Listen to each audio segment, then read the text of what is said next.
Hello mga kalabs! Kumusta po kayo? Nagulat nga po ako paggising ko dahil si baby ay nakapatong nga po kay papa. Kinuha daw po pala siya ni mama kay tita at dinala nga daw po siya dito. Binigay nga lang po muna ni mama kay papa dahil nagpapatimpla nga daw po si papa ng kape niya kay mama. Ang pogi-pogi talaga ng batang ito.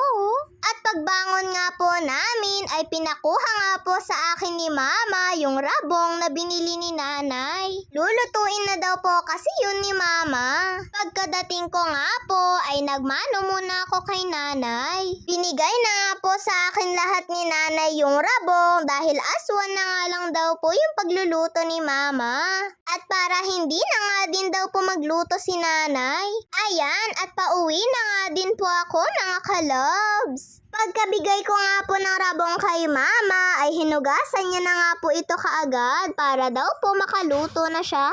At habang nagluluto po pala si mama, eto nga pong si papa ay nagpatimpla po ulit ng kape. Hay nako mga kalabs, hindi po talaga makukumpleto yung araw ni papa kapag hindi siya nakakape.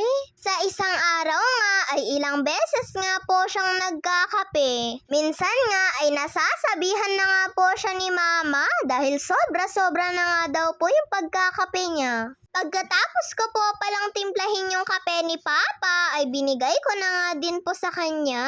May ginagawa nga po kasi si papa dito. Pero kahit wala naman po talaga siyang ginagawa ay ako po talaga yung pinagtitimpla niya ng kape. At eto na nga, nagigisa na rin po si mama. Tinapa at yung pinrito niya nga pong isda yung ihalo ni mama dito. Eto na nga lang daw po muna yung isasahog niya para maiba naman daw po. Minsan po kasi kapag nagluluto po si mama ng rabong ay karne ng manok o di kaya karne ng baboy yung sinasahog niya.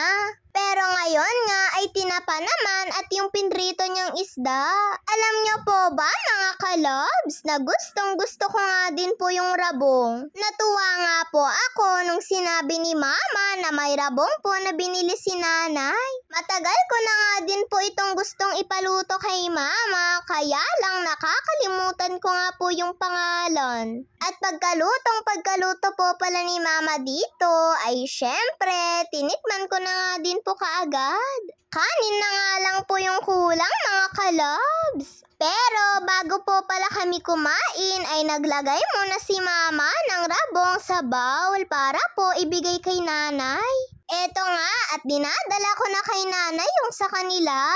Pagkarating ko nga po dito ay nadatnan ko nga po si nanay na naghihimay ng dahon. Eto nga at tinikman na rin po niya yung luto ni mama. Pati nga po itong mga pinsan ko ay nakikitikim din. Kaya pagka-uwi nga po namin ay hinanda na nga din po kaagad namin ni mama yung mesa para makakain na rin po kami. O diba, madami nga pong rabong sa plato ko.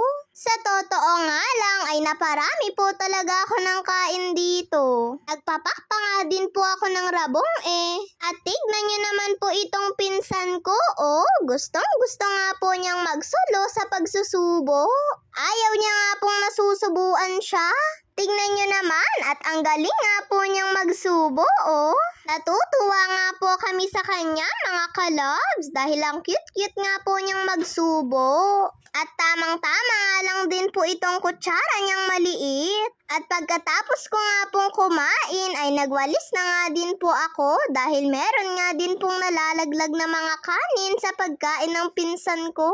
Ayaw na ayaw pa man din daw po ni mama na natatapakan yung ganito. Kaya winalisan ko na nga din po kaagad. Saglit ko lang naman po itong walisan mga kalabs. At mabilis nga lang din naman po akong natapos. At pagkatapos ko po palang magwalis ay nagpahinga nga lang po ako ng konti. Tapos hinugasan ko na nga din po yung mga pinagkainan namin. Sabi nga po ni mama, pagkatapos ko nga daw pong maghugas dito ay aalis nga daw po kami at sasama daw po ako sa kanila.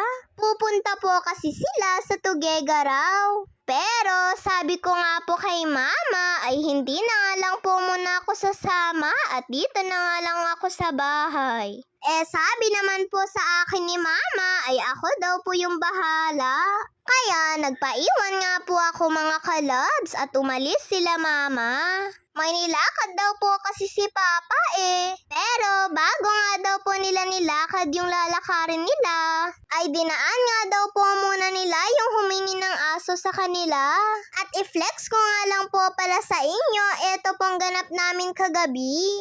Kahapon po kasi ay sobrang late na po talaga nung umuwi sila mama at papa. Kaya tingnan nyo naman po yung oras namin na kumain Pagka-uwi nga po nila ay naghanda na nga din po kami ng pagkain Bumili na nga lang po sila mama at papa ng Senior Pedro na ulam namin. Hindi na daw po kasi kaya kapag magluluto pa si mama ng ulan dahil sobrang late na nga daw po. Mabuti na nga lang at nagmerienda pa nga po ako nung hapon. Dito na nga lang din po kumain yung 3 pinsan ko, pati po si Ate Joylene. At i-flex ko nga lang din po ulit sa inyo yung ginawa ko pong ice candy kahapon. Milo flavor nga po ito mga kalabs.